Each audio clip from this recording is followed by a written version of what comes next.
If you have an image with a white background and want to remove it or make it transparent, here's the easiest and most up-to-date way to do it in Photoshop. First, open Photoshop and load your image. In the Layers panel, unlock the background layer by clicking the lock icon. Go to the right menu and select the Object Selection or Subject Selection tool. Then click on the object or subject. Photoshop will automatically select the main object or subject in your image. Now click Select and Mask from the top bar. On the right side, scroll down to Output Settings. Set Output to as Layer Mask, then click OK. Your white background is now removed. You should see a checkerboard pattern, which means transparency.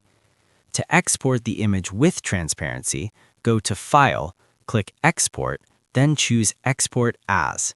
Select PNG and make sure transparency is enabled. Then click Export. And that's it. You've successfully removed a white background and made it transparent in Photoshop. If this tutorial helped you out, make sure to like and subscribe for more helpful guides. And if you found real value in it, a super thanks would be greatly appreciated.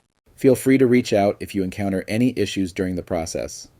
If this video helps you out, please leave a like and subscribe. Comment below if you have any questions. If you need further assistance, consider hiring a professional using the link in this video below.